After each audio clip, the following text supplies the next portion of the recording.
शिवाय. ओम नमः शिवाय. ओम नमः शिवाय. ओम नमः शिव. हर हर महादेव.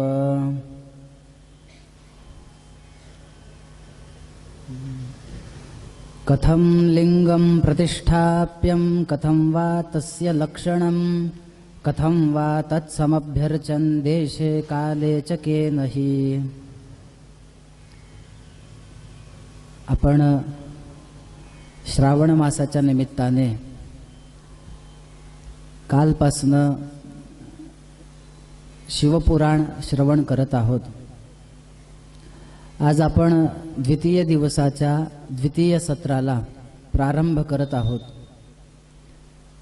पूर्व सत्रामध्ये आपण सूत आणि शौनक यांच्या संवादातून कलियुगातील माणसांची स्थिती कशी आहे, ब्राह्मण, क्षत्रिय, वैश्य आणि शूद्र यांचे नियम काय आहेत आणि ते कसं वागत आहेत हे एक शौनकादिकांनी सूतांना सांगितलं आणि याच्यातून तुम्ही आम्हाला बाजूला काढा.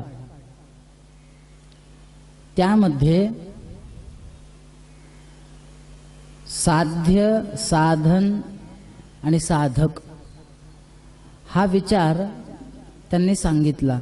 साध्य शिवपदाची प्राप्ती, साधन श्रवण, मनन आणि कीर्तन. असे कितीतरी आहेत की कितीहीदा श्रवण केलं तरी मनामध्ये किंवा त्यांच्या जीवनामध्ये तेवढा म्हणावा तसा फरक पडत नाही. मग आपण ते कार्य सोडून द्यायचं का? कसं असतं की कुठल्याही कार्याचं फळ हे लगेच मिळेल असं नसतं. आपण व्यवहारात म्हणतो की नाही, तूप खाल्लं की रूप येतं का? नाही ना. काहीतरी काळ जाऊ द्यावा लागतो. पण मी इतक्या वेळेस कथा ऐकली, अजून काहीच माझ्या जीवनात चांगलं नाही, माझं देव काहीच चांगलं करत नाही, त्याच्यामुळं मग करायचंच कशाला? आपल्या सुभाषितकारांनी सांगितलंय ना, प्रारभ्यतेन खलु विघ्न भयेन निचैहि. कामामध्ये विघ्न येईल म्हणून कार्यच सुरू करायचं नाही, तर असं नाही. असं म्हणतात की एक 80 वर्षाचा म्हातारा एका झाडाखाली भगवान शिवशंकरांचं तप करू लागला. ध्यान चालू होतं. अनेक वर्ष झाले तप करतोय. 40व्या वर्षी बसलेला होता. 80 वर्ष झालेत, अजून काही नाही. त्याच्या दैवयोगानं तो जिथं बसला होता त्याच्या समोरून नारद ऋषी जाऊ लागले. नारदांना, इकडे या, इकडे या, इकडे या. कुठं चाललायत? म्हणे मी भगवंताला भेटायला चाललोय कैलास पर्वतावर. असं आहे, माझं एक काम कराल का? म्हणे काय? मी 40 वर्ष झाले तप करतोय, अजून कशाला पत्ता नाही. देवाने म्हणजे त्यांच्या स्वरूपातलं एकही अवयव अजून दाखवला नाही. अजून मला गळ्यातला सापही दिसला नाही, मस्तकावर तो तृतीय नेत्र पण दिसला नाही, चंद्र पण दिसला नाही, गळ्यामध्ये ते मुंडक्याच्या माळाही दिसल्या नाहीत, व्याघ्र चर्म काहीच दिसलं नाही. गर्म काही एक काम करा, असे तुम्ही वर चाललात ना, तुम्ही काय करा, फक्त एकदा महादेवांना विचारा की अमुक अमुक ठिकाणी एक माणूस बसलाय, 40 वर्ष झालेत, त्याने काही तप करतो, त्याला काही फळ नाही, फक्त तुम्ही दर्शन कधी देणार आहेत एकदा विचारा. तो जातो. का हो देवा? म्हणे काय? असं एके ठिकाणी म्हातारा बसलाय. म्हणे बर, तो विचारत होता, तुम्ही दर्शन अजून दिलं नाही? म्हणे हो. कधी देणार आहेत? त्याला मला उत्तर द्यावं लागेल ना जाताना. आता भगवान शिवशंकरांनी सांगितलं, काय करा? त्याला एकच उत्तर द्या की बाबा, तू ज्या झाडाखाली बसलायस ना, त्या झाडाला जेवढे पानं असतील तेवढ्या वर्षानंतर मी तुला दर्शन देणार आहे.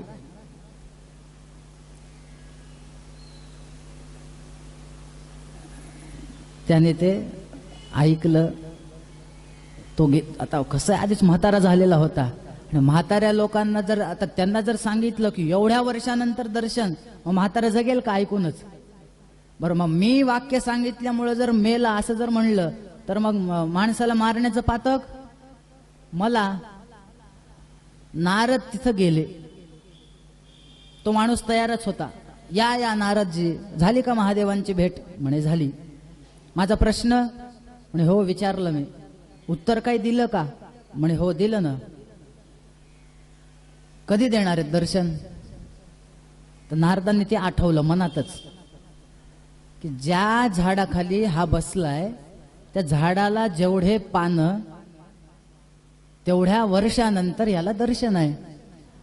सहज नारदांनी हा नेमका कुठल्या झाडाखाली बसलाय ते बघावं म्हणे.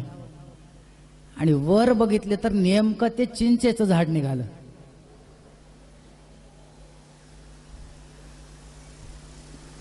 आता मला सांगा, चिंचेच्या झाडाला किती पानं असतील? असतील. पण हे वाक्य ऐकल्या तो म्हातारा नाचू लागला. नारदांना कळत नाही म्हणजे हे आनंदाने नाचतोय का बरेच जण ते झटका बसल्यावर वेड होऊन नाचतात. ह्याला एवढं नाचायला काय झालं?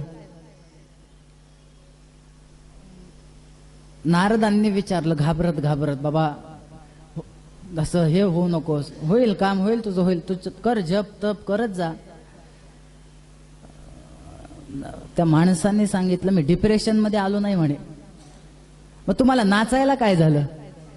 काय आहे? देवाने काय सांगितलंय? म्हणजे चिंचेच्या झाडावर जेवढे, आता झाड जेवढे पानं तेवढ्या वर्षानंतर मला दर्शन देतो म्हणाले. मग नाचायचं काय त्याच्यात? त्या माणसाने सांगितलं तेवढ्या वर्षानंतर का होईना पण देव दर्शन देतो म्हणालेत ना, मी आता जप करायला तयार आहे. म्हणजे फळ लगेच मिळेल असं नाही. आपण त्या विद्यारण्य स्वामी आपल्याला माहिती असतील, ज्यांची आपण पंचदशी वेदांतामध्ये फार हे आहे, प्रसिद्ध आहे. ती पंचदशी ज्यांनी लिहिली त्यांचं तरी चरित्र काय? असंच खूप तप केलं, गायत्रीचं काय प्रसन्न झाले नाही, काही नाही. शेवटी त्यांनी विचारलं, काय म्हणे, काय लावले? मी आता तपच करणं सोडून देतो. आणि तेवढ्यात देवी प्रसन्न झाली. म्हणे इतके दिवस का प्रसन्न झाला नाहीत? देवीने सांगितलं थोडं मागे बघा म्हणे. मागे बघितलं, त्यांचे असे पापांचे डोंगर जळू लागले. म्हणे एवढं तुमचं आधी शिल्लक होतं, हे नष्ट झालंय त्या तपाने, आता तुम्ही शुद्ध झालात, मी प्रसन्न झाले. मग त्यांनी ती पंचदशी लिहिली आणि पुढे ते अजरामर झाले.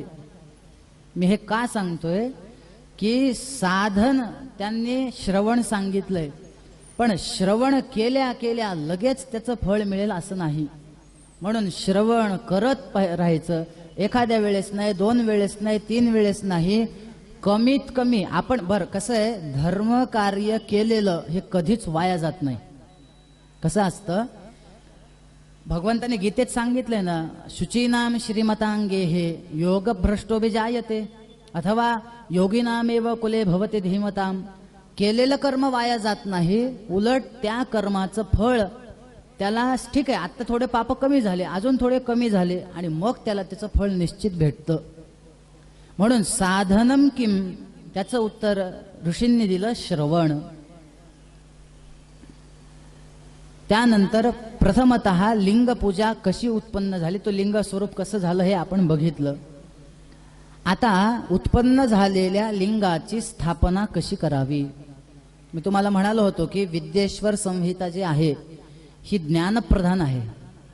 याच्यामध्ये आता या संहितेमध्ये कथा नाही आहेत. आता याच्यामध्ये फक्त सदाचार, माणसाच्या जीवनामध्ये आचरण कसं करावं, आणि एखादं कार्य घेतलंय हातात तर ते संपूर्ण म्हणजे ते कडेला कसं लावावं हे पुढून आता सगळं सांगितलेलं आहे. त्या लिंगाची स्थापना कशी करावी. लिंग हे दोन प्रकारचे असतात, एक चल आणि एक अचल. चल याचा अर्थ काय, असं एखादं लिंग आपण तयार करू शकतो की प्रवासामध्ये सुद्धा आपण ते घेऊन जाऊ शकतो, तर ते सारखं फिरत राहू शकतं. चललिंगाचा आकार हा छोटा असला तरी चालतो, पण अचल लिंग जे असतं की नाही आपल्याला प्रवासात न्यायचं नाहीये, ते आपल्याला ते कायमचं एका जागी ठेवायचंय आणि तिथं जाऊन आपल्याला त्या मंदिरामध्ये असेल काय ते असेल तिथं आपल्याला पूजा करायची.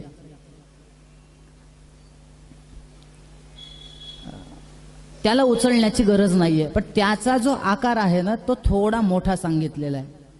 त्या लिंगाची स्थापना करावी, त्या लिंगाचं ध्यान करावं. प्रत्येक ह्याच्या मंत्र आहेत बरं. आता कसं आहे, एक 2-4 मंत्र सांगतो, तुमचा पुढचा प्रश्न असेल आम्हाला हे जमत नाहीत, आम्ही काय करायचं त्याचंही उत्तर देतो. सद्यो जातं प्रपद्यामि सद्यो जाताय वै नमो नमः. भवे भवे नाति भवे भवस्त्वमां भवेद भवाय नमः. भगवान शिवशंकरांचा मंत्र आहे, ध्यान करायचंय आपल्याला ह्या मंत्रांनी. वामदेवाय नमो ज्येष्ठाय नमः श्रेष्ठाय नमो रुद्राय नमः कालाय नमः कलविकरणाय नमो बलविकरणाय नमो बलाय नमो बलप्रमथनाय नमः सर्वभूतदमनाय नमो मनोन्मयाय नमः. हे ऐकून तरी ठेवा, कसं आहे ह्या मंत्रांचं श्रवण सुद्धा खूप पुण्यकारक सांगितलेलं आहे. 3रा मंत्र सांगितलेला आहे, अघोरेभ्यो थगोरेभ्यो घोर घोरतरेभ्यः सर्वेभ्यो सर्वशर्वेभ्यो नमस्ते अस्तु रुद्ररूपेभ्यः. त्याच्यानंतर मंत्र सांगितलेला आहे, तत्पुरुषाय विद्महे महादेवाय धीमहि तन्नो रुद्र प्रचोदयात. आणि त्याच्यानंतर ईशान सर्व विद्यानाम ईश्वर सर्वभूतानां ब्रह्माधिपतिर ब्रह्मणोधिपतिर ब्रह्मा शिवो मे अस्तु सदा शिवोम. या 5 मंत्रांनी त्या गर्भगृहामध्ये स्थापित केलेल्या शिवलिंगाचं ध्यान करावं, त्याची स्थापना करावी.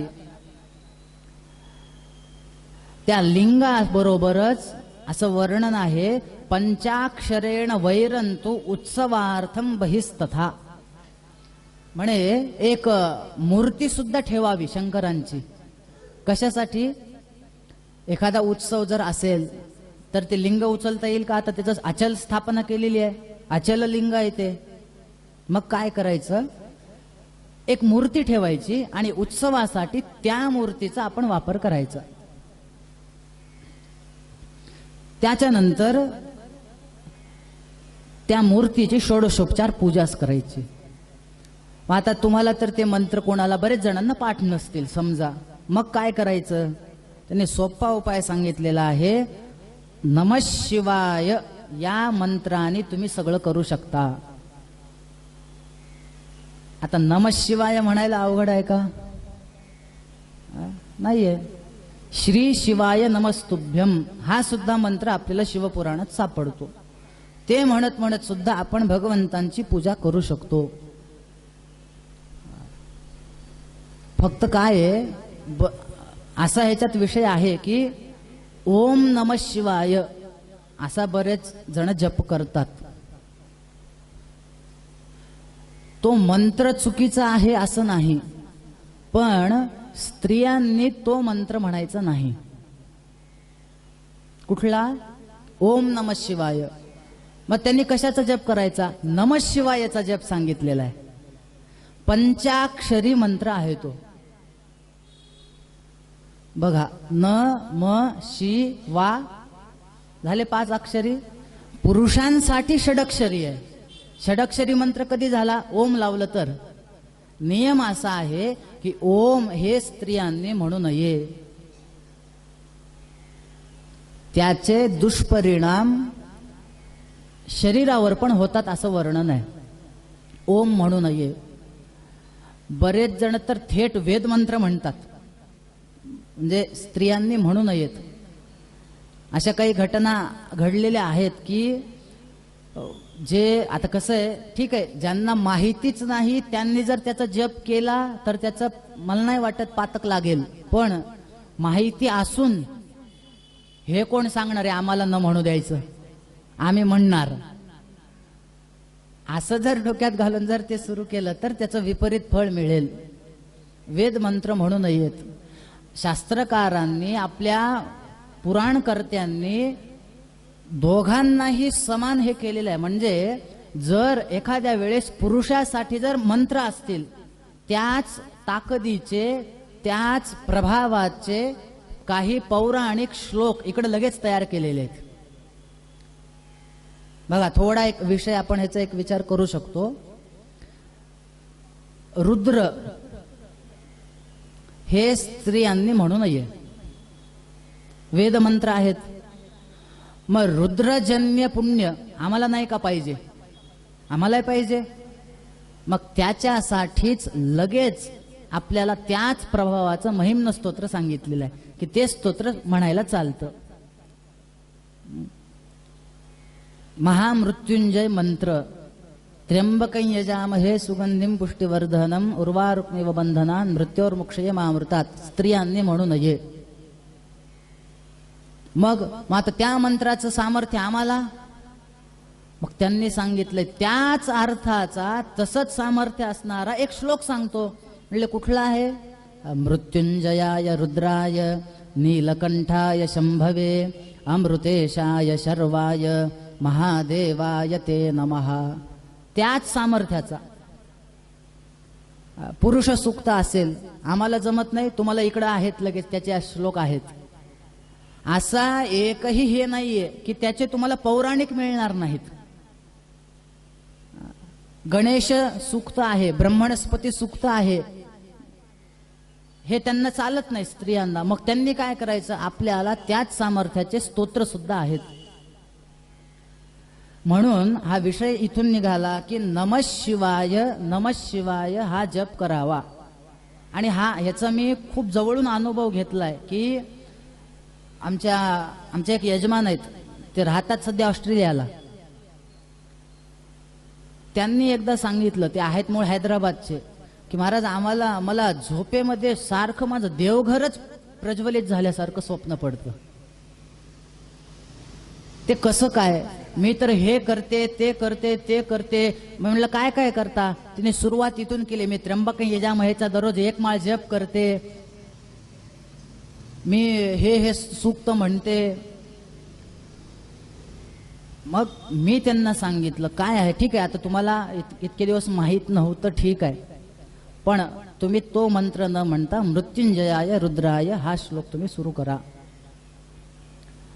आमच्या गुरुजींकडे मी कितीदा तरी, आता लोक येतात ना भेटायला पत्रिका वगैरे, मी कितीदा तरी बघितलंय, ते वारंवार मुद्दाहून सांगायचे ओम नमः शिवाय नाही, नमः शिवाय स्त्रियांसाठी बरं. आपल्याला मात्र ओम नमः शिवाय, ओम नमः शिवाय चालतं. आपल्याला षडक्षरी आणि यांच्यासाठी पंचाक्षरी. म्हणून ते जे स्तोत्र आहे ते किती अक्षरांचं स्तोत्र आहे? तुम्हाला पंचाक्षरी स्तोत्र माहिती आहे? भगवान शिवशंकरांचं नमः शिवाय, प्रत्येक अक्षरापासून सुरू होणार ते एक श्लोक आहे. नमः शिवाय ते सुरू होतं. पहिला आहे नागेंद्रहाराय त्रिलोचनाय भस्मांगरागाय महेश्वराय नित्याय शुद्धाय दिगंबराय तस्मै नकाराय नमः शिवाय. पहिल्यांदा न, पुढे म आहे. मंदाकिनी सलिल चंदन चर्चिताय नंदीश्वर प्रमथनाथ महेश्वराय मंदार पुष्प बहुपुष्प सुपूजिताय तस्मै मकाराय नमः शिवाय. न म पुढे काय आहे? शी. शिवाय गौरी वदनाब्जवृंद सूर्याय दक्षाध्वरनाशकाय श्रीनीलकंठाय वृषध्वजाय तस्मै शिकाराय नमः शिवाय. नमः शि झालं, पुढे काय व आहे की नाही. वसिष्ठ कुंभोद्भव गौतमार्य मुनींद्र देवार्चितलोचनाय चंद्रार्क वैश्वान नरलोचनाय तस्मै वकाराय नमः शिवाय. पुढे काय राहिलं आता, य राहिलं. सांगता का, हा फार प्रसिद्ध श्लोक आहे य पासूनचा. यक्षस्वरूपाय जटाधराय पिनाकहस्ताय सनातनाय दिव्याय देवाय दिगंबराय तस्मै यकाराय नमः शिवाय. झालं पंचाक्षरी. किती वेळ लागला हो म्हणायला, 5ही नाही, 1च मिनिट, 1 ते 2 मिनिट.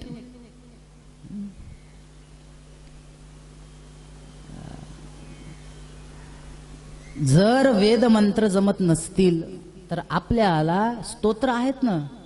शिवमहिम्ना स्तोत्राचा एवढा प्रभाव आहे.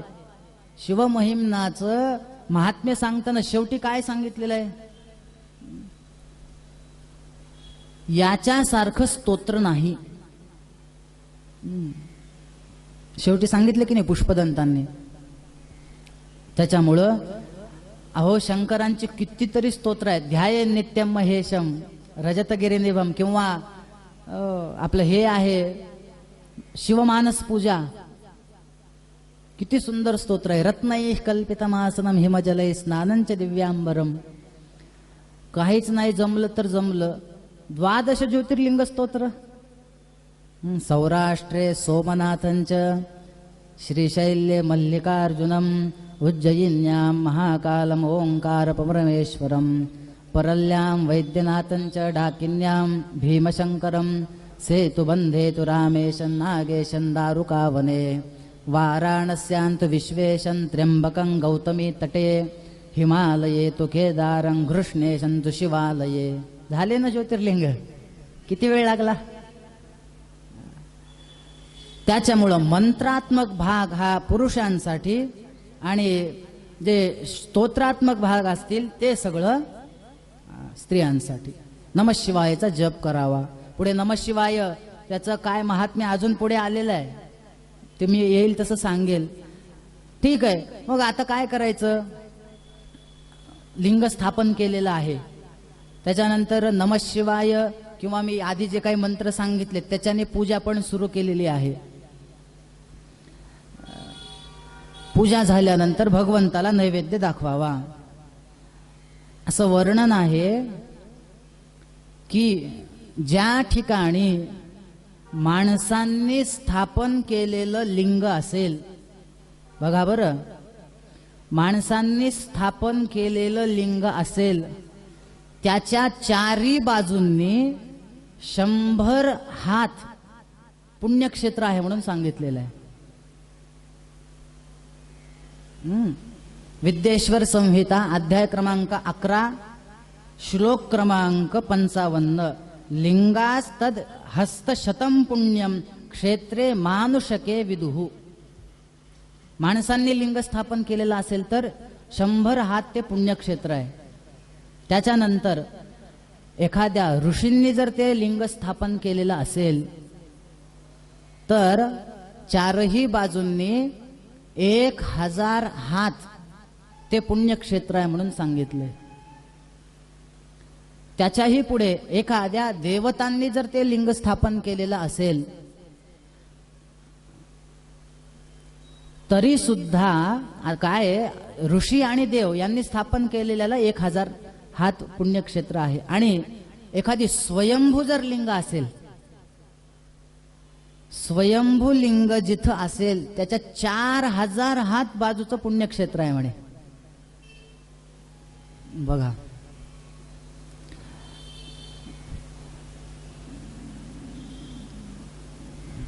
माझं पण एक चांगलं भाग्य असं आहे बरं, माझ्या जिथं जिथं शिवपुराण कथा झाल्यात ना तिथं आजूबाजूला कुठं ना कुठं शंकर आहेतच. म्हणजे अक्षरशः आता शिवरात्रीच्या काळामध्ये माझी आमच्या एक धाराशिव जिल्ह्यामध्ये चोराखळी म्हणून गाव आहे, तिथं साक्षात स्वयंभू शिवलिंग आहे तिथं स्थापन केलेलं. त्यानंतर आमच्या देगलूरला आमच्या देगलूरकर महाराजांचा एक मठ आहे, चुडामणी महाराजांचा, तिथं एक लिंग आहे स्वयंभू. तिथं पण माझी कथा, म्हणजे त्या ठिकाणी साक्षात ते लिंग, जे लिंग स्थापन केलेलं होतं त्याच्या समोरच बसून करण्याचं मला पुण्य मिळालं कथा. त्या चोराखळीला सुद्धा अगदी मंदिराच्या प्रांगणामध्येच त्यांनी कथा ठेवली होती. आणि इथं सुद्धा शंकर काही फार लांब नाहीयेत, फार लांब काय आपल्या मागच आहेत.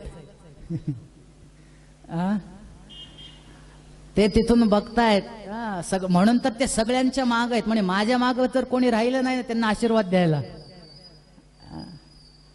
म्हणून जेवढे कोणी शिवपुराण ऐकण्यासाठी आलेत ना, बस म्हणे मी सगळ्यांना आशीर्वाद देणार आहे, पण मी शेवटच्या दिवशी देणार आहे म्हणे. हा बघणार आहे, गणती करणार आहे की पहिल्या दिवशी हा ह्याचे किती दिवस, म्हणजे काय असं समजा एक आराखडा मांडून ठेवलेला आहे. नावं लिहायला त्यांना काही वेळ लागत नाही. ChatGPT ला वेळ लागतं का? काही सांग, विचारा बरं. मग ते असे 7 दिवस त्यांच्या नावापुढे असे कप्पे केलेले आहेत. 1 राईट 2 राईट, मग एखादी फुल्ली येणार.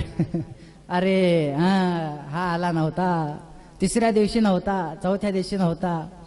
मग ह्याचे किती दिवस झालेत? ह्याचे 4 दिवस झालेत, ह्याचे 5, ह्याचे अरे ह्याचे तर 7 दिवस झालेत. सगळीकडेच हिरवं दिसतंय.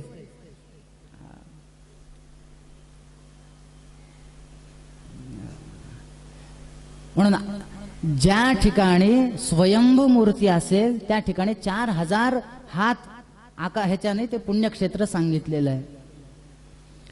बर, आता त्या लिंगाची पूजा किती वेळ करावी? त्यांनी सांगितलं कमीत कमी 3दा तरी करावी. तर ह्याच्यातलं सांगतोय बरं मी. बर, पण पूजा कशी करावी?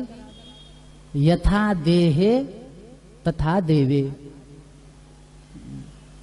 नाहीतर करायची म्हणून पूजा, मी तुम्हाला मागे सांगितलं होतं लोक पूजा कशी करतात, बरंच तुमच्या लक्षात असेल. पण बस सगळे देव परातित्य खोऱ्याने वडायचे आणि बस कसंही पाणी टाकायचं. काही काहीच तर काल लावलेलं गंध सुद्धा निघत नाही देवांचं. तसेच तसं नाही, नियम आहेत.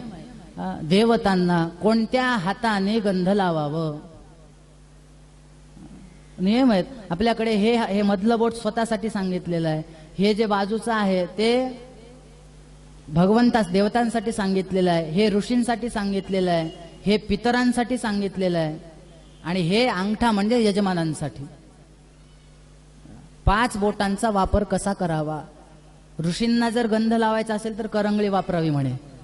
देवतांना अनामिका. हे मधलं बोट स्वतःला लावायचं असेल तर हे श्राद्धामध्ये. म्हणून श्राद्धाला बघा ते पिंड करतात त्याला जे लावतात ना ते या बोटाने लावायचं. काजळ लावतात बघा त्या पिंडांना. आणि हे मात्र यजमानांसाठी समोरच्यांना लावायचं असेल. म्हणून यथा देहे तथा देवे या पद्धतीनं आपण त्या लिंगाची पूजा करावी. त्यानंतर हे लिंग पूजन सगळं सांगितल्यानंतर 12व्या अध्यायामध्ये शौनकांना सुतांनी पूजा झाली कधीतरी तीर्थयात्रा कराव्यात असं सांगून त्या तीर्थांची नावं दिलेली आहेत. कोणते कोणते तीर्थांना जावं, कोणत्या कोणत्या नदींमध्ये स्नान करावं. मला याच्यातला एक श्लोक फार आवडला, तो सांगतो आणि पुढे जातो. क्षेत्रे पापस्य करणम दृढम भवति भूसुराः पुण्यक्षेत्रे निवासेहि पापमण्वपि नाचरेत. काय सांगितलंय त्यांनी या ठिकाणी की पुण्यक्षेत्रामध्ये केलेलं पाप, तीर्थक्षेत्रामध्ये गेल्यानंतर केलेलं पाप हे काय होतं म्हणे, हे कधीच नष्ट होत नाही. आपल्याकडे म्हणतात की रे अन्य क्षेत्रे कृतम पापम तीर्थक्षेत्रे विनश्यती, तीर्थक्षेत्रे कृतम पापम वज्रलेपो भविष्यती. इतर ठिकाणी केलेलं पातक तीर्थक्षेत्रांवर नष्ट होतं, पण तिथंच जाऊन जर आपण चोऱ्या करू लागलो तिथलं पाप कुठं नष्ट होईल. म्हणून तीर्थक्षेत्रांवर पाप केल्यानंतर त्याचा परिणाम हा फार वाईट असतो. माणूस अगदी थोड्याशा ह्याच्यासाठी तिथं तो पातक करतो, पण त्याचं फळ फार म्हणजे, आणि तुम्हाला मी व्यवहारातले आपल्याला कथा माहिती आहेत की तीर्थक्षेत्रानंतर पाप केल्यानंतर काय अवस्था होते. ऋषींच्या आश्रमात तुम्ही आपण साधं बघा, परीक्षिताने ऋषींचा अपमान केला की नाही? ऋषींचं घर हे तीर्थक्षेत्रच आहे की नाही? काय फळ मिळालं? 7 दिवसात मरण. भागवतात कथा येते, बलरामांनी रागाने सुतांचा वध केलेला आहे. त्याचं पातक लागलं की नाही? दक्षाने त्या कणखल म्हणजे त्या हरिद्वारच्या तिथं तो जो त्यांनी यज्ञ ठेवलेला होता, शंकरांचा अपमान केला की नाही तीर्थक्षेत्रावर? काय फळ मिळालं? यादव प्रभास क्षेत्रात गेले तिथं मद्य पिलं, फळ मिळालं की नाही? कितीतरी उदाहरणं आहेत की तीर्थक्षेत्रात तिथं जाऊन पाप करतात आणि त्याचं विपरीत फल भोगतात. मला एकाने सांगितलं, मी आज 50 रुपये वाचवले म्हणे. मी उज्जैनला गेलो आणि 50 रुपये वाचवले म्हणे. कसं काय? म्हणे ते फुलाची एक टोकरी घेतली म्हणे मी विकत, आणि खूप गर्दा होता, त्याने मला पैसेच मागितले नाहीत, मी तसंच निघालो. आता ते फुलं महादेवाला वाहिल्यावर महादेव काय फार आनंदाने घेणार आहेत काय? ते नाही. लोकांना वाटतं मी फसवलं, पण देव म्हणतात तुम्ही फसलात. तुम्ही दुसऱ्यांना नाही फसवलं, तुम्ही अडकलात. कारण अशी पातकं लवकर दूर होत नाहीत. मग तीर्थक्षेत्राला जायचंय, कुठं कुठं जायला सांगितलंय? सरस्वती नदी पुण्या प्रोक्ता षष्टी मुखा तथा तत्तीरे वसेत प्राज्ञा क्रमात ब्रह्मपदम लभेत. गंगा नदी आहे, सरस्वती आहे, नर्मदा आहे, तमसा आहे, कृष्णवेणी आहे, तुंगभद्रा आहे, कावेरी आहे, इत्यादी नद्यांचं त्यांनी वर्णन केलं. अशा ठिकाणी स्नान करावं. एका अध्यायामध्ये आता बघा हे काय आहे, इथून पूर्ण शेवटपर्यंत ना सदाचार वर्णन सांगितलेलं आहे. मी तुम्हाला आधी म्हणालो की माणसाच्या जीवनामध्ये कसं वागावं हे सगळं वर्णन आता सापडतं आपल्याला. सदाचार वर्णन आहे. त्याच्यामध्ये उठल्यापासून झोपेपर्यंत काय करावं. मला ह्याच्यातला अजून एक फार श्लोक आवडतो बरं. सर्वो ह्युषः प्रांगमुखः चिंतये देवपूर्वकान. म्हणे तुम्ही उठल्या उठल्या आधी देवतांचं चिंतन करा. आपण मनातल्या मनात विचार करायचा बरं, कोणीही हात वर करायचं नाही. पण उठल्या उठल्या पहिल्यांदा व्हॉट्सअप कोण कोण उघडते?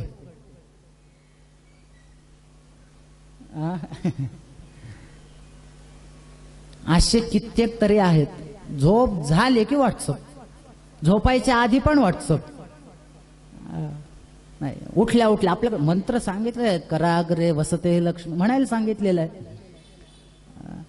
पहिल्यांदा पृथ्वीवर आपण पाय ठेवतो उठताना, त्याचे मन श्लोक सांगितलेले आहेत. मी तुमच्यावर देव, हे पृथ्वी माते, मी तुझ्यावर पाय ठेवतो, मला आता क्षमा कर. आपल्याला येता जाता जर थोडा एखाद्याचा पाय लागला तर आपण कसं करतो? मग आपण दिवसभर पृथ्वीला तोडवणार आहेत. मग तिची प्रार्थना करावी. तुम्हाला खोटं वाटेल, धोतर कसं नेसावं स्नान झाल्यानंतर हे शिवपुराणात सांगितलंय.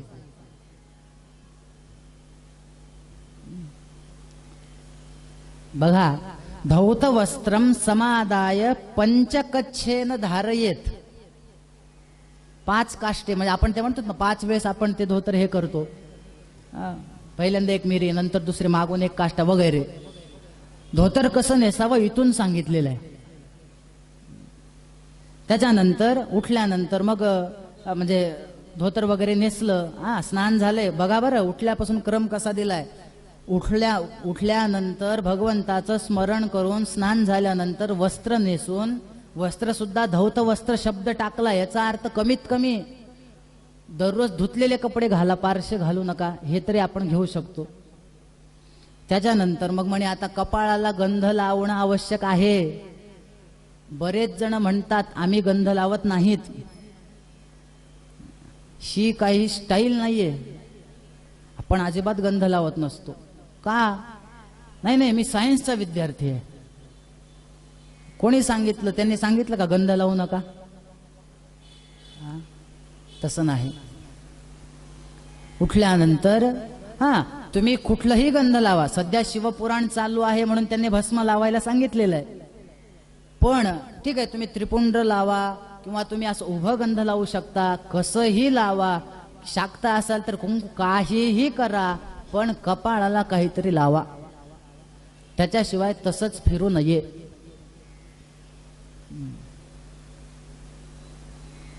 भस्म लावायला सांगितलेलं आहे. आता भस्माचे परत मंत्र दिलेत बरं.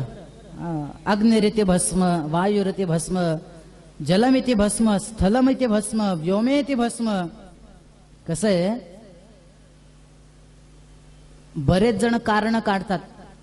गुरुजी आम्हाला खूप इच्छा आहे भस्म लावायची, पण आमच्याकडे भस्मच नाही असं म्हणतात. शास्त्रकारांनी त्याचा विचार करूनच नियम सांगितलेत. भस्म नाहीये ना तुमच्याकडे, जलमिती भस्म, जलाला भस्म समजा. जल तर असणार आहे ना, त्याच्यामध्ये बोट फिरवा आणि बोट बुडवा आणि ते कपाळावर फिरवा. मान्य आहे आम्हाला. नसेल तर, नाहीतर भस्माची डब्बी संपेल म्हणून पाण्यात बुडवून तसं नाही करायचं. त्याचे मंत्र दिलेले आहेत. त्र्यायुषं जमदग्ने रीती ललाटे, डोक्याला लावताना हा मंत्र म्हणावा. कश्यपस्य त्र्यायुषमिती कंठे, अगस्त्यस्य त्र्यायुषमिती नाभौ, यद्देवानां त्र्यायुषमिती दक्षिणस्कंधे, तन्मे अस्तु त्र्यायुषमिती वामस्कंधे, आणि सर्वमस्तु शतायुषमिती शिरसी. प्रत्येकाचे मंत्र आहेत. म्हणले मंत्र जमत नाहीत आम्हाला, आम्ही संसारिक माणसं आहेत. म्हणले एक काम करा, ओम नमः शिवाय इति मंत्रेण सर्वांगे विलेपयेत. नमः शिवाय म्हणाने सगळ्या अंगाला लावून टाका म्हणले. आता तरी अवघड आहे का? पण ते भस्म सुद्धा नीट लावावं बरं. त्रिपुंडाचं महत्व आहे. 3 हे दिसलं पाहिजे. 3 नाहीतर काही आमच्या पाठशाळेत एक विद्यार्थी आहे, नवीन आलेल्या विद्यार्थ्यांना तसं थोडं नीट भस्म लावता येत नाही. तो असं भस्म घ्यायचा आणि असा एकदम म्हणजे इतकं भयानक दिसायचं ते. तसं नाही, समोरच्या व्यक्ती घाबरावा असं भस्म लावू नये. छान त्रिपुंड धारण करावं. 3 म्हणून तर त्रिपुंडाचा विधी सांगितलेला आहे. त्याच्यानंतर भस्म लावलं ना, आता परत इथं विषय आलाय बरं. संध्या करा. तुम्हाला खोटं वाटेल, संपूर्ण संध्या शिवपुराणात आलेली आहे. मार्जन करायचंय. आपोहिष्ठा मंत्र लागतो ना, आपोहिष्ठे ते शिरसे प्रोक्षयेत पापशांतये. 13व्या अध्यायातील 22वा श्लोक आपोहिष्ठा आलेली आहे. त्याच्या पुढे सूर्यश्च मामुन्यश्च मंत्र आहे, तो मंत्र आलेला आहे. सायंकाळी कुठलं ध्यान करावं, प्रातःकालीन संध्येत काय म्हणावं ते आलेलं आहे. शिवपुराणात असं वर्णन आहे बरं. बघा, 1 दिवस जर संध्या राहिली तर म्हणे अतिरिक्त 100 गायत्री जप करावा. बघा, पुढचं सांगितल्यावर तर तुम्ही म्हणाल बापरे.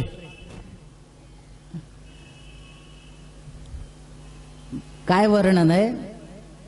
1 दिवस संध्या राहिली तर अतिरिक्त 100 गायत्री जप करावा.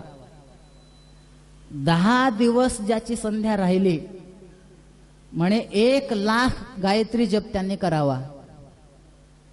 आणि 1 महिना जर त्यांनी संध्या केली नाही तर म्हणे पुन्हा त्यांनी उपनयन करावं आणि तिथून सुरुवात करावी अजून. बघा, आता उपनयनापासून परत प्रारंभ.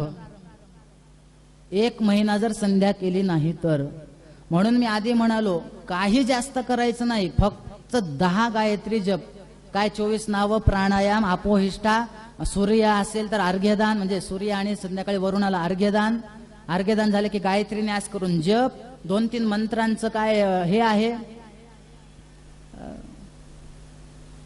उपस्थान आहे, ते सगळं झालं, गोत्रोच्चार करून 2दा आचमन केलं, संपली संध्या.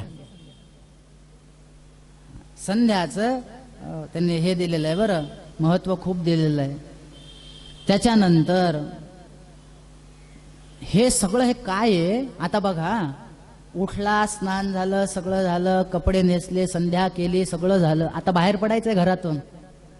माहिती आहे त्यांना आता हा बाहेर पडणार आहे, म्हणे मग आता तुम्ही बाहेर पडून पैसे कमवणार.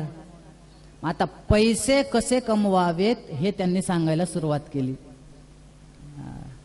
धर्मात अर्थो अर्थतः भोगः, भोगाद वैराग्य संभवः, धर्मार्जितार्थ भोगेन वैराग्यमुपजायते. फार सुंदर क्रम दिलाय बरं, एक पायरी आहे. अक्षरशः पैसे जर आपल्याला व्यवस्थित मार्गाने कमवता आले तरी त्यांनी मोक्ष मिळतो असं इथं सांगितलंय. बघा कसं, सगळ्यात पहिल्यांदा त्यांनी सांगितलं धर्मात अर्थ हा. तुम्ही जर धर्माचरणाने पैसे मिळवलात तर तेच तुम्हाला पुढे कामाला येणार आहे. म्हणून आपल्याकडे एक प्रसिद्ध श्लोक आहे बघा, धर्मो रक्षति रक्षितः. हे आपण म्हणतो पण याच्या मागचा विचार करतो का? इथं धर्मासाठी कितीतरी तुम्हाला सांगतो, 51, 52, 53, 54, 55, 56, 57, 58 धर्माचंच वर्णन आहे. हे वारंवार धर्माने वागा, धर्मंचर, धर्मंचर हे कशासाठी सांगतात? गुरुकुलातून जेव्हा विद्यार्थी बाहेर पडतो, अंतेवासीन मनुष्य असती आचार्य हा, म्हणजे गुरुजी त्याला काहीतरी सांगतात. काय सांगतायत? तैत्तरीय उपनिषद शिक्षावल्ली तुम्ही बघून घ्या, तिथं फार मोठं वर्णन केलंय. तू आता 12-13 वर्ष इथं अध्ययन केलं, आता तू बाहेर पडणार, आता तुझ्या इथून गेल्यानंतर समाजामध्ये कसं वागायचंय. पहिल्यांदा सांगितलं सत्यम वद, धर्मंचर, असत्यम मा वद, स्वाध्यायान मा प्रमदः, दिवा मा स्वाप्सीहि, कितीतरी नियम सांगितलेले आहेत. त्याच्यामध्ये मुख्य सांगितलेलं आहे धर्मंचर, धर्माने वाग. मी तुम्हाला अजून एक प्रश्न विचारतो, इथं असं कोणी आहे का हो त्याने हात वर करावा, मला सुख नको.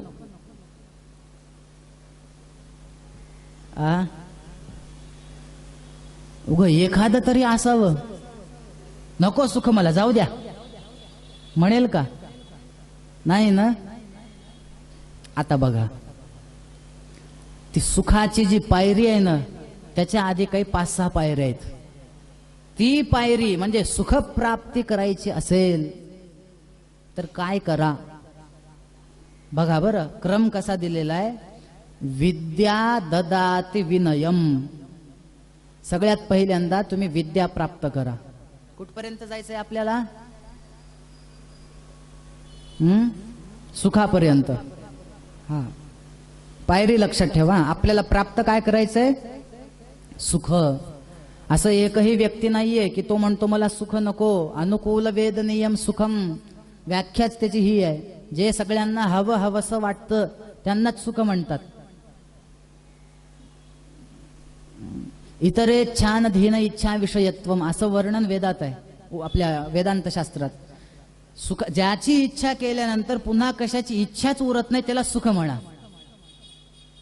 सुख सगळ्यांना पाहिजे. त्यांनी क्रम दिला, सगळ्यात पहिल्यांदा विद्या ददाति विनयम, तुम्ही विद्येची प्राप्ती करा. म्हणे बर, त्याच्याने काय होईल? विद्येची प्राप्ती झाल्यानंतर आपल्याला विनय प्राप्त होईल, थोडी नम्रता येईल. कारण ज्याच्याकडे विद्या नाही त्याला कळत नाही कसं वागावं, नम्रता येईल. बरं, मग त्या नम्रतेने काय होईल? विनयात याति पात्रताम. विनय प्राप्त झाला की तो काहीतरी करण्यासाठी पात्र होतो. बर, पात्र झाला, पात्रत्वात धनमाप्नोती. प्राप्त झाला की तो पात्र झाल्यानंतर त्याला धन आहे. आणि धनामुळे काय करायचंय? धन असेल तर धर्म करू शकतो, म्हणून धनात धर्मम. आणि धर्म केल्यानंतर ततः सुखम. बघा, त्या सुखापर्यंत जाण्यासाठी पहिल्यांदा विद्या, त्याच्यानंतर विनय, त्याच्यानंतर पात्रता, त्याच्यानंतर धन, त्याच्यानंतर धर्म आणि त्याच्यानंतर सुख. मग धर्माची आवश्यकता आहे की नाही, म्हणून त्यांनी पहिल्यांदा सांगितलं. म्हणून आपल्याकडे प्रसिद्ध श्लोक आहे बघा, सगळ्यांना सामान्य आहे, पशूंमध्ये आणि आपल्यांमध्ये पण. विशेष काय आहे? वस्तुतः बऱ्याच कामांमध्ये पशु पक्षी आपल्या पुढे आहेत.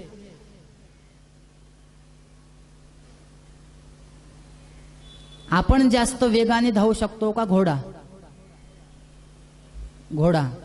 मग आपल्यापेक्षा पळण्यामध्ये घोडा श्रेष्ठ झाला की नाही? बर, दृष्टी आपली चांगली असती तर तुम्हाला सगळं माहिती आहे. आता बघा, हे सगळं सारखं आहे ना त्यांचं आपलं वगैरे. बरं, आपण जास्त ओझं वाहू शकतो का गाढव?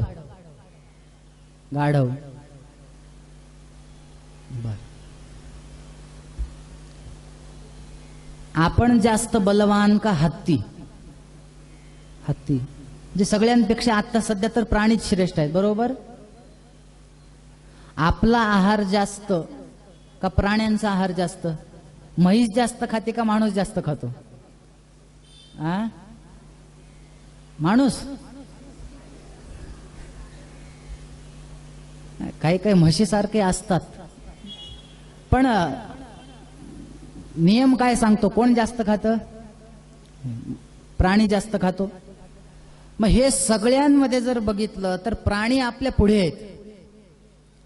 मग सगळीकडे तर असं सांगितलं, सगळ्यापेक्षा मनुष्य जन्म श्रेष्ठ. मग त्यांनी सांगितलेलं आहे का श्रेष्ठ? आहार निद्रा भयमैथुनंच सामान्यमे तत्पशुभिर्नराणाम धर्मो हि तेषाम अधिको विशेषः धर्मेण हीनाः पशुभिः समानाः. आहार निद्रा भय हे सगळं पक्ष्यांना आहे, आपल्याला आहे. पण विशेष काय? धर्मो हि तेषाम अधिको विशेषः. जो धर्म आपल्याला करता येतो तो प्राण्यांना करता येत नाही. त्यांचं कार्यच काय आहे? जेवढे भोग असतील तेवढे भोगायचं, ते कर्म संपवायचे आणि मरून जायचं. पण आपलं तसं नाहीये. आपल्याला एक स्वतंत्र भगवंतानी बुद्धी दिलेली आहे. ब्रह्मदेवानी जेव्हा अनेक जणांना निर्माण केलं, प्राणी पशु पक्षी, कुणालाच आनंद म्हणजे त्यांना आनंद झाला नाही. पण माणसाला जेव्हा निर्माण केलं, ब्रह्मावलोकधिषणम मुदम आपदेवः. माणसं निर्माण झाली आणि त्यांच्या लक्षात आलं, हे माणसं धर्म कार्य करू शकतात, मी आता प्रसन्न आहे. बरेच जण माणूस म्हणजे मनुष्य जन्म प्राप्त करून पशुवत आपलं आचरण करतात. म्हणजे म्हणजे माणसां कसं आहे, पशु बरे असं म्हणण्याची वेळ आलेली आहे. पशूंचं कार्य त्यांना देवांनी जे दिले ना तेवढंच करतात, त्याच्या पुढे जात नाहीत ते. पण माणसं जे आहेत ना ते त्याच्या पुढे गेलेत आता.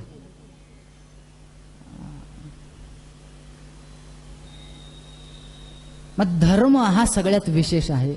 मग काय करा तुम्ही? धर्मात अर्थो. धर्माने पैसे कमवा. अर्थतः भोग.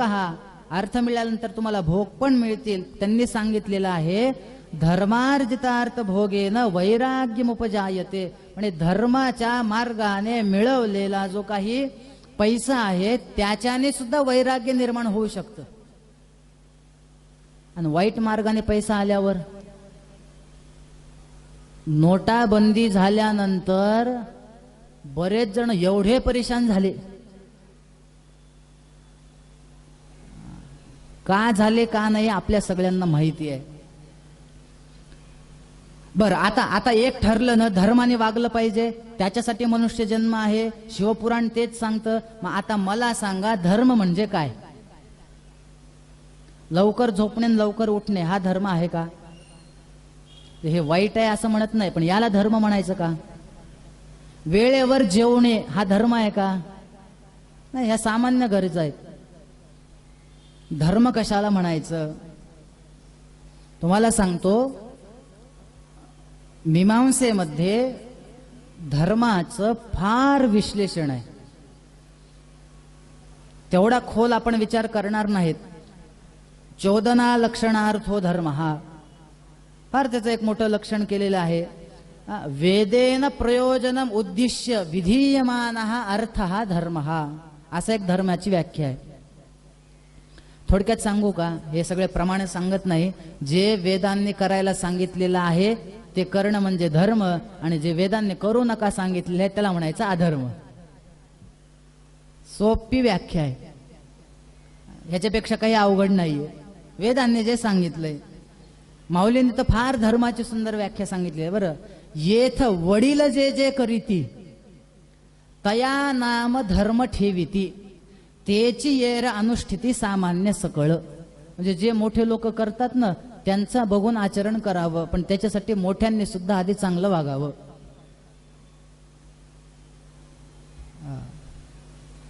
आईच जर 10 पर्यंत व्हॉट्सअप बघत असेल आणि नंतर स्नानाला जात असेल तर पोरग कधीच 7 वाजता शाळेत जाणार नाही. त्याला सुद्धा मोबाईल बघण्याची सवय लागली म्हणजे लागली.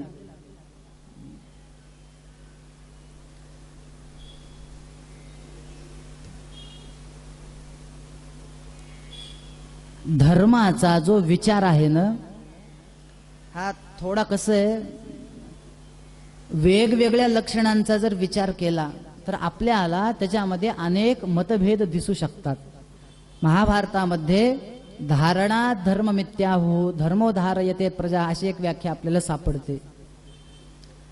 पण तुम्हाला एकच सांगू का, हे सगळं आपण एक लक्षात ठेवलं पाहिजे की वर्ण आश्रम जे काही आपल्याला नियम घालून दिलेले आहेत त्याच्याने वागणं म्हणजे धर्म.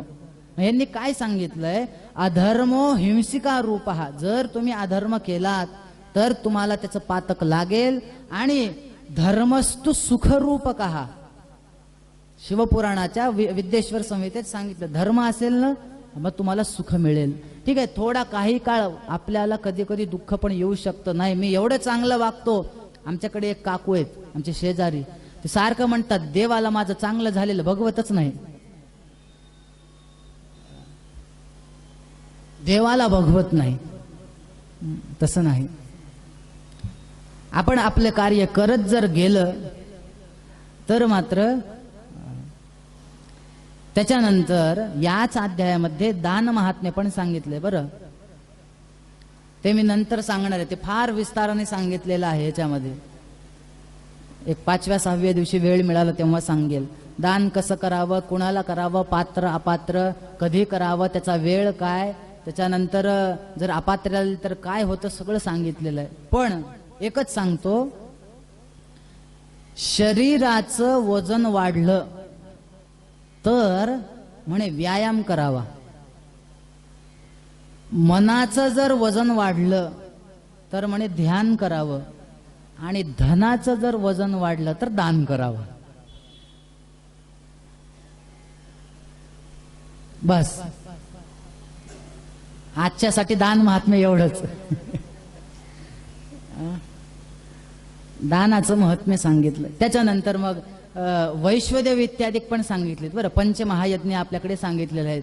अतिथी यज्ञ आहे, भूतयज्ञ आहे, पितृयज्ञ आहे. आपल्याकडे पूर्वी पद्धत होती बघा, थोडं अतिथींसाठी अन्न काढून ठेवायचे. बरेच ठिकाणी मी असं बघितलंय शहरामध्ये, म्हणजे गणित लावून स्वयंपाक करतात. माणसं किती म्हणे, आता सध्या तर घरामध्ये 2-3च्या वर काही माणसं राहत नाहीत. म्हणजे 2 माणसं, 2 माणसाचे सकाळच्या 2 पोळ्या म्हणजे एकूण 4 पोळ्या. आणि संध्याकाळी ताज कुठं करावं, संध्याकाळी जास्त भूक लागत नाही, संध्याकाळच्या 1.5 पोळ्या असं करून, म्हणजे रात्रीच्या दोघांच्या 3 पोळ्या, सकाळच्या दोघांच्या 4 पोळ्या, 7 पोळ्यांचा स्वयंपाक. म्हणजे एखादा माणूस आला कोणी अचानक तर उपाशीच.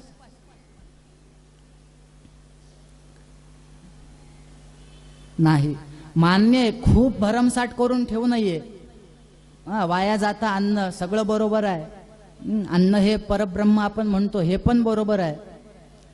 पण कमीत कमी अचानक एखादा अतिथी आल्यानंतर काहीतरी देण्यासाठी असावं की नाही घरात. हे सगळं आपल्याला हे अतिथी यज्ञात कळतं. देवयज्ञ आहे. थोडक्यामध्ये सांगायचं झालं तर वैश्वदेव करावा. नाही जमलं तर ज्या दिवशी कमीत कमी सवळ्यात स्वयंपाक आहे त्या दिवशी तरी वैश्वदेव करावा. वैश्वदेवाचा संकल्पच काय आहे? आत्मसंस्कार अन्न संस्काराद्वारा त्या अन्नावर जे संस्कार असतात, पंचसूना जनित दोष परिहारार्थम सायं प्रातर वैश्वदेव सहतंत्रेण करिष्ये, असा वैश्वदेवाचा संकल्प आहे.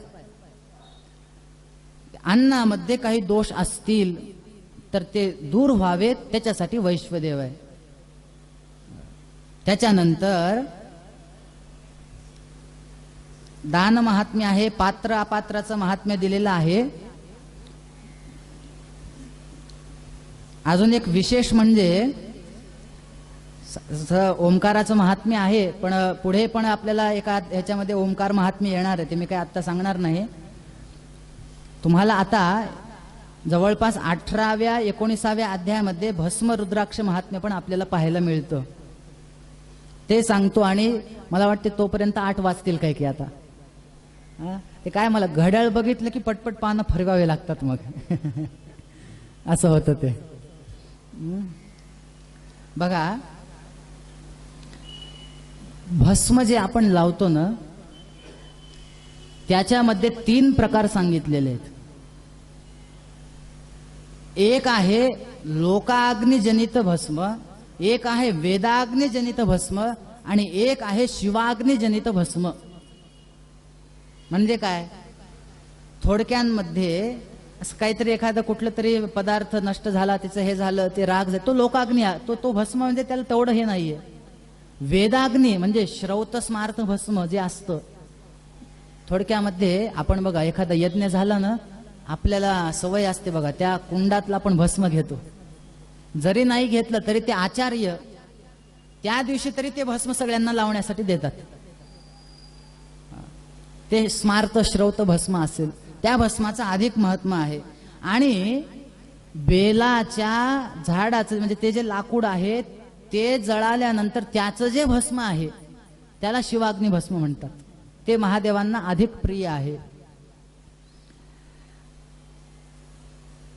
एका अध्यायात हे जे पार्थिव लिंग पूजन जे आपण म्हणतो ना, हे जे पार्थिव पूजा आहे, असं वर्णन आहे की ज्याप्रमाणे यथा सर्वेषु देवेषु, सर्व देवांमध्ये आपण जसं महादेवांना श्रेष्ठ म्हणतो ना, तसं त्यांनी सांगितलंय एवं सर्वेषु लिंगेषु पार्थिवम श्रेष्ठ मुच्यते.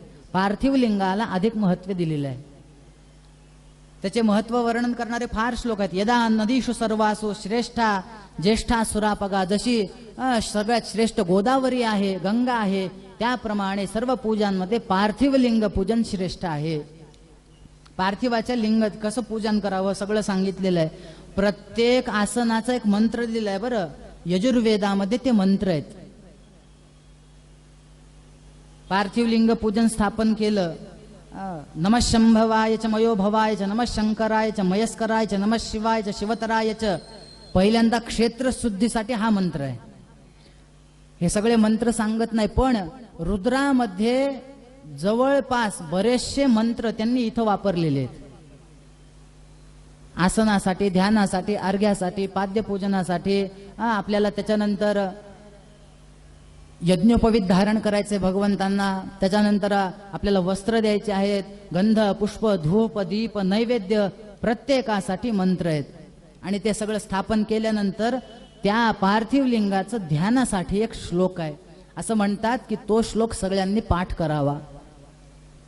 ध्यायेन् नित्यं महेशं रजतगिरिनिभं चारुचन्द्रावतंसं रत्नाकल्पोज्ज्वलाङ्गं परशुमृगवराभीतिहस्तं प्रसन्नं पद्मासीनं समन्तात् स्तुतममरगणैर्व्याघ्रकृत्तिं वसानं विश्वाद्यं विश्ववन्दं निखिलभयहरं पंचवक्त्रं त्रिनेत्रं. कमीत कमी या श्लोकाचं तरी ध्यान करावं. हा श्लोक पाठ करायला असं काही फार अवघड नाहीये.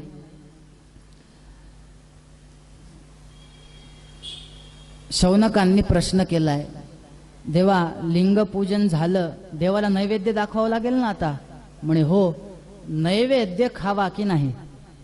बरेच जण असं म्हणतात की शंकरांना दाखवलेलं नैवेद्य खाऊ नये.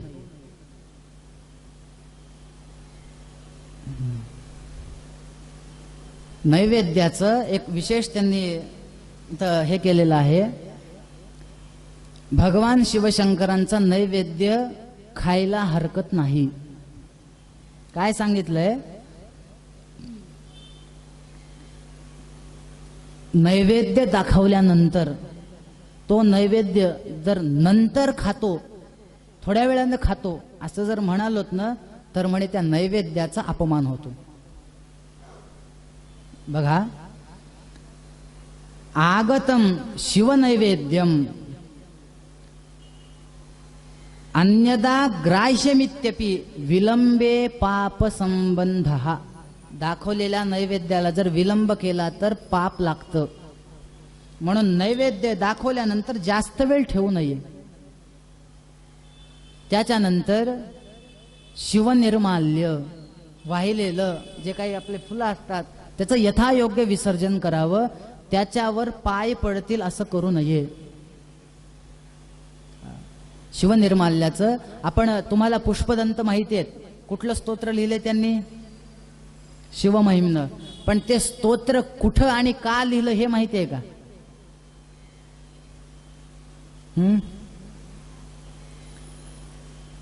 असं म्हणतात की हा पुष्पदंत म्हणजे कोण आहे? इंद्राच्या सभेतील एक गंधर्व होता. तो काय करायचा? एक चित्ररथ नावाचा राजा होता. तो दररोज, त्याच्याकडे एक शक्ती होती अदृश्य होण्याची. तो अदृश्य व्हायचा आणि त्या राजाच्या बागेमधले तिथे जाऊन सगळे फुलं चोरायचा. असं समजा त्या पुष्पदंताकडे ते मिस्टर इंडियाची घड्याळ असेल. तुम्हाला माहिती आहे का ती घड्याळ? ते बटन दाबलं की काय होतं? कोणालाच दिसत नाही. मग ते दिसण्यासाठी त्याला एक उपाय आहे. तो माहिती आहे का? लाल चष्मा घालायचा का? मग तो माणूस दिसतो त्या पिक्चर मध्ये. असं समजा त्याच्याकडे ते घड्याळ असेल. म्हणजे शिवपुराणात लिहिलं नाही की त्या पुष्पदंताकडे घड्याळ होतं. नाहीतर म्हणाल महाराज असं कुठं सांगता तुम्ही. तो अदृश्य व्हायचा, दररोज फुलं चोरायचा. राजा परेशान झाला, काय करावं, कोण फुलं नेते कळत नाहीये. बरं, त्याचे हे करण्यासाठी रक्षक फार आहेत पण दिसत तर नाहीये. हे सगळे फुलं जातात कुठं? ऋषींना बोलवलं, पंडितांना बोलवलं, काय करू सांगा. त्यांनी सांगितलं तुम्ही एक काम करा, तुम्ही शंकराची पूजा करता ना? म्हणे हो. सगळीकडे त्या बागेमध्ये शंकरांचं ते निर्माल्य पूजेचं घ्यान सगळीकडे टाकून द्या बागेत. झालं असं, पुढच्या दिवशी तसाच तो आला चोरी करण्यासाठी. पण त्याला माहीतच नाही निर्माल्य टाकलंय. आणि त्या निर्माल्यावर त्याचा पाय पडल्या पडल्या त्याची शक्तीच नष्ट झाली. तो दिसू लागला आणि मग त्याला पकडलं, कारागृहात टाकलं. आणि मग कारागृहामध्ये गेल्यानंतर त्यांनी ते मुक्त होण्यासाठी भगवान शिवशंकरांची स्तुती केली आणि शिवमहिम्न रचलं.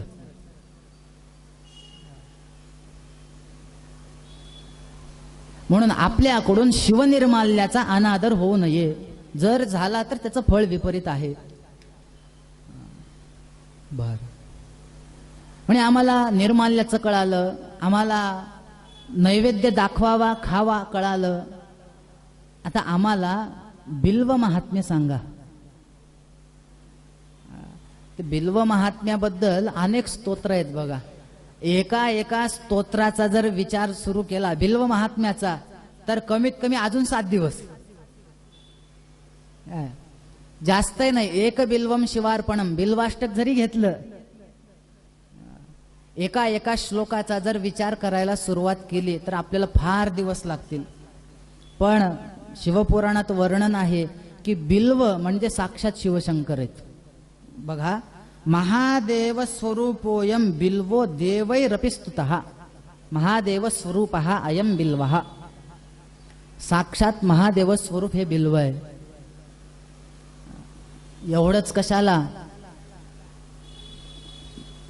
असं स्पष्ट उल्लेख आहे, जेवढे काही तीर्थ आहेत ते सगळे तीर्थ बिल्व वृक्षाच्या मुळाशी असतात म्हणे. पुण्यतीर्थानि यावन्ति लोकेषु प्रतितान्यपि तानि सर्वाणि तीर्थानि बिल्वमूले वसन्ति. सगळे तीर्थ इथं आहेत. बर, एवढंच कशाला, बिल्व मूला म्हणजे बिल्वाच्या झाडाला जो कोणी दररोज पाणी घालेल तर असं म्हणतात की त्याला सगळ्या तीर्थांचं स्नान केल्याचं पुण्य आहे. बघा बरं, कुणाकुणाच्या घरी बेलाचं झाड आहे? वा वा. मग दररोज त्याला पाणी घालायचं. बरं, तसं तुम्ही घालत असाल म्हणाल. समजा जे ऑनलाईन ऐकतात त्यांना सांगतो, दररोज बेलाला पाणी घालावं. सगळ्या तीर्थाचं स्नान केल्याचं पुण्य आहे. मग कुठं गर्दीमध्ये इकडं तिकडं जाण्यापेक्षा हेच बरं आहे, हो की नाही? वय झालंय, गेटच्या बाहेर जाता येत नाही ना, सरळ बेलाला हे करा. म्हणजे शास्त्राने आपल्याला किती सूट दिली बरं. एवढी सूट देऊन सुद्धा म्हणतात हे फारच अवघड आहे.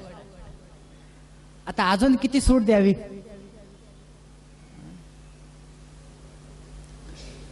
पाणी घातलं तर सगळ्या तीर्थाचं स्नान आहे. त्याच्या पुढे सांगितलंय, बिल्वाच्या झाडाला जर गंध अक्षता फुल वाहून जर पूजा केली तर म्हणे तो शिवलोकम अवाप्नोती, मृत्यूनंतर साक्षात भगवंताजवळ जातो शिवलोकामध्ये, पूजा सुद्धा केल्यानंतर. मग आता बघा, आपल्याला पाणी व्हायचंय का त्याच्या थोडं पुढे जाऊन पूजा करायची का नुसतंच पूजा करून ते पानच तोडायचे नाहीत? लगेच पुढचे सांगितले, मग बिल्वमूले शिवरतम भोजयेद यस्तु भक्तितः एकम वा कोटि गुणितम तस्य पुण्यम प्रजायते. बघा, बिल्व झाडाच्या खाली जो कोणी बसून जेवेल किंवा एखाद्या शिवभक्ताला तिथं तो जेवायला वाढेल. वर्णन आहे, एका शिवभक्ताला बेलाच्या झाडाखाली जेवू घातलं तर 1 कोटी शिवभक्त जेवले, असं वर्णन आहे. बघा,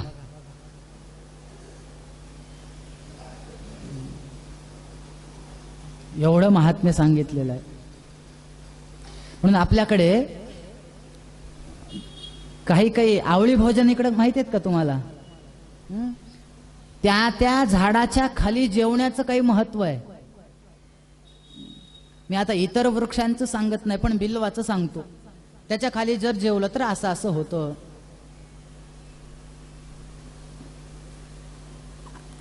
बेलाच्या झाडाच्या खाली जर आपण भगवान शिवशंकर म्हणून जर नैवेद्य दाखवला तर वर्णन आहे, सदरिद्रो न जायते, तो कधीही दरिद्री होत नाही म्हणे.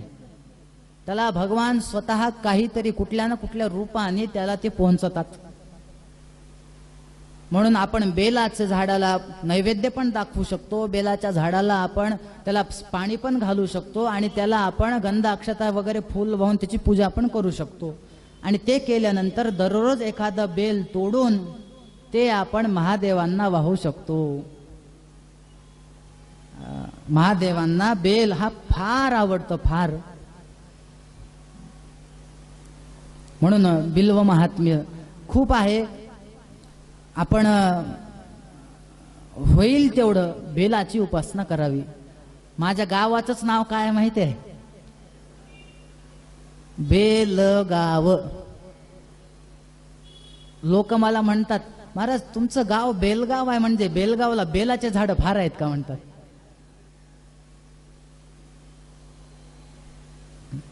आणि खरंच आहे, आमच्या गावात बेलाचे झाड आहेत,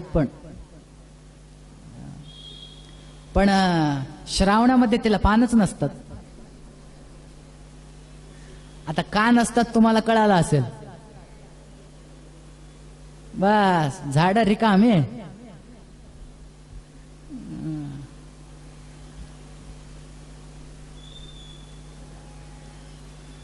बेल महात्म्य सांगितलं, भस्म महात्म्य सांगितलं, त्याच्यानंतर रुद्राक्ष महात्म्य सांगतात.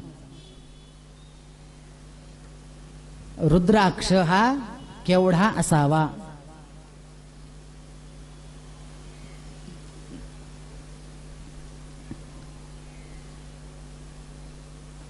आवळ्याचा आकारा एवढा जर असेल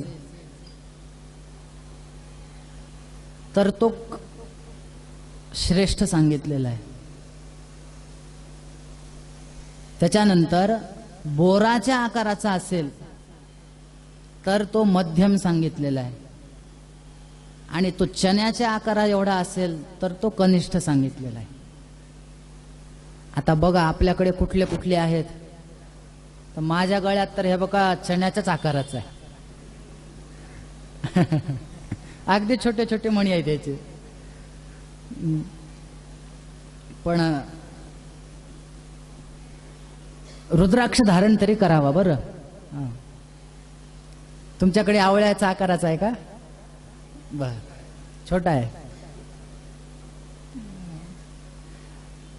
आवळ्याचा असेल तर तेवढा आकार असेल तर श्रेष्ठ, बोराचा एवढा असेल तर मध्यम, आणि चण्याचा एवढा असेल तर अजून त्याचं थोडं न्यून सांगितलेलं आहे. हो हो, ते तर आहे. पुढे साक्षात शिवशंकर आणि पार्वती यांच्यात संवादातून किती मुखी असावा आणि प्रत्येक मुखी धारण केल्यानंतर काय काय फळ आहे त्याचं परत विशेष एक त्याच्यासाठी एक अध्यायच दिलेला आहे. ह्याच्या शिवपुराणाच्या 25व्या अध्यायात 14 प्रकारचे रुद्राक्ष सांगितलेले, अगदी एकमुखीपासून. रुद्र कसं आहे, त्या रुद्राक्ष असं वर्णन आहे की ज्याच्या शरीरावर रुद्राक्ष असेल त्याला कधीही अपमृत्यू येत नाही. म्हणजे आपण जे म्हणतो ना अकाली गेला,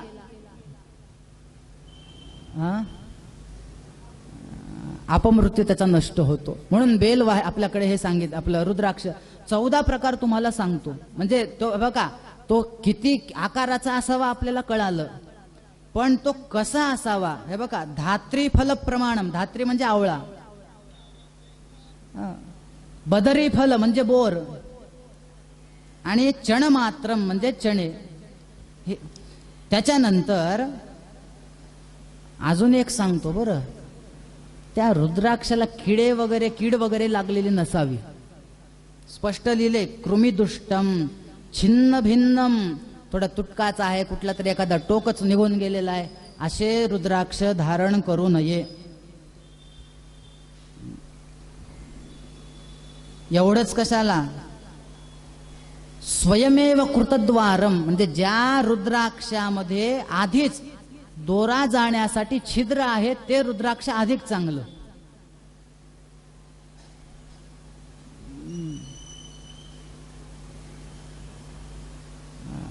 असं वर्णन आहे. यस्यांके नास्ति रुद्राक्षम, ज्याच्या शरीरावर रुद्राक्ष नाही. त्रिपुंडम भालपट्टके, ज्याच्या मस्तकावर भस्म नाही.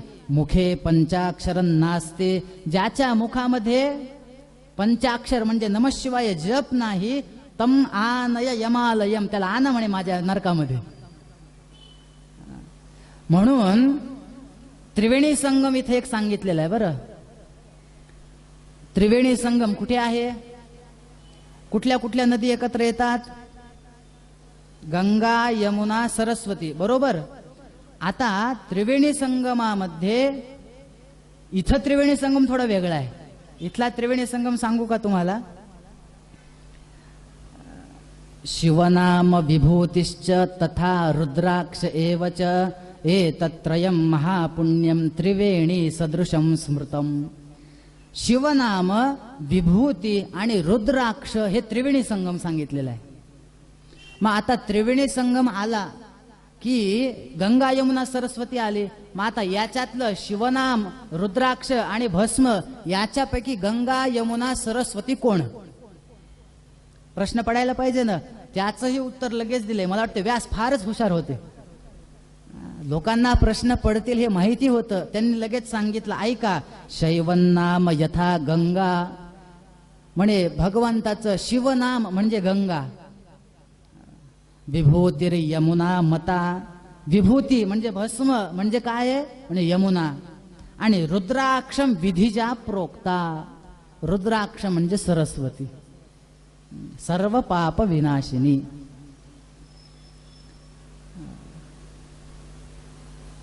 कळालं हे तुम्हाला? प्रयाग संगम कळाला, त्रिवेणी संगम. उद्या एकदा सांगा आता. भस्म, रुद्राक्ष आणि शिवनाम. असं म्हणतात की पातक रूपी वृक्ष जर असेल, वृक्षाला तोडण्यासाठी कुऱ्हाड लागते की नाही, म्हणजे पातक रूपी वृक्षाला तोडायचं असेल तर शिवनाम रूपी कुऱ्हाड घ्या आणि तोडून टाका. एखादा दावानळ आहे, वनामध्ये अग्नी पेटलाय, प्रज्वलित झालाय, म्हणे पाप रूपी दावानल जर असेल तर शिवनाम रूपी अमृताने त्याला शांत करा. एवढंच कशाला, समुद्रामध्ये फिरण्यासाठी नौका लागते की नाही, जहाज लागते, त्याच्याशिवाय फिरता येईल का? नाही ना. म्हणे तुम्हाला जर संसार रूपी समुद्रामध्ये फिरायचं असेल तर शिवनाम रूपी नौका घ्या आणि बिनधास्त फिरा म्हणे. तुम्हाला त्याचा त्रास होणार नाही.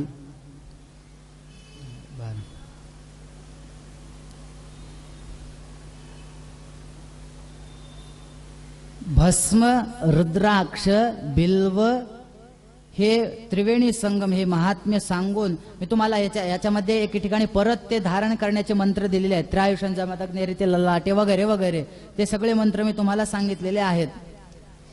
पुढे भस्म महात्म्य झाल्यानंतर बिल्व हे सगळं. आता मी तुम्हाला एक 14 प्रकारचे रुद्राक्षाचे भेद तेवढे सांगायचे राहिलेत आजच्या ह्याच्यात.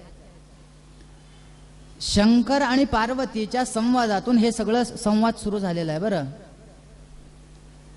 किती मुखाचा रुद्राक्ष आणि ह्याच्यामध्ये मंत्र सुद्धा दिलेले आहेत. प्रत्येक रुद्राक्षाचा वेगळा वेगळा मंत्र आहे. बघा, चतुर्दश मुखो हि रुद्राक्ष परमशिवः धारयेन मूर्नितम भक्त्या सर्व पापम प्रणश्यती. 14 मुखांचा जर रुद्राक्ष असेल आणि तो जर धारण केला तर तो तर महादेवांना फारच आवडतो म्हणे. तर याच्यातले मंत्र थोडे आपल्याला बीजयुक्त मंत्र आहेत. बरं, आता या मंत्रांचा जर जप करायचा असेल तर आपण त्याचा हे घेतल्याशिवाय, अनुग्रह घेतल्याशिवाय करू नये. ओम ह्रीं नमः, ओम नमः, ओम क्लीं नमः, ओम हुम नमः, ओम ह्रीं हुम नमः, असे काही बीजाक्षर दिलेले आहेत. त्याच्यामुळे या ह्याचा जप करण्यापेक्षा सरळ नमः शिवाय, नमः शिवाय, नमः शिवाय, बस याचा जप करायचा आणि मग मात्र ते रुद्राक्ष धारण करायचे. या ठिकाणी आपल्याला जवळपास विद्येश्वर संहिता पूर्ण झाली पाहायला मिळेल. कसं आहे, या विद्येश्वर संहितेमध्ये तुम्ही बघा, त्या केतकी भगवान शिवशंकराने विष्णूंची कथा जर सोडली तर याच्यामध्ये पुढे कथा आलेली नाहीये. पण याच्यामध्ये पूर्ण सदाचार आलेला आहे. ते माणसाने उठल्यापासून झोपेपर्यंत, त्याच्यानंतर लिंग कसं, कुठं, किती आणि त्याचं फळ काय काय आहे, हा सगळा भाग याच्यामध्ये आलेला आहे. तर याच्या पुढे सृष्टिखंड सुरू होतो. सृष्टिखंडामध्ये एक फार मजेशीर कथा आहे. नारद हे शंकरांचा अपमान करतात. आता ते का करतात हा प्रश्न जसा तुम्हाला पडलाय ना, तसाच प्रश्न शौनकांना पडला की नारदांसारखे मोठे मोठे ऋषी त्यांनी शंकरांचा अपमान करावा. मग असं काय घडलं की त्यांनी शंकरांचा अपमान केला? याच खंडामध्ये, याच सृष्टीखंडामध्ये आपल्याला त्या गुणनिधीची कथा पाहायला मिळते की तो गुणनिधी पूर्वी कोण होता, कशा प्रकारे त्यांनी पातक केली, कशा प्रकारे त्यांनी नंतर पुण्य केलं आणि कशा प्रकारे तो कुबेर झाला. म्हणे मग एवढी सुंदर कथा असेल तर कृपा करा आणि ती कथा आम्हाला सांगायला सुरुवात करा.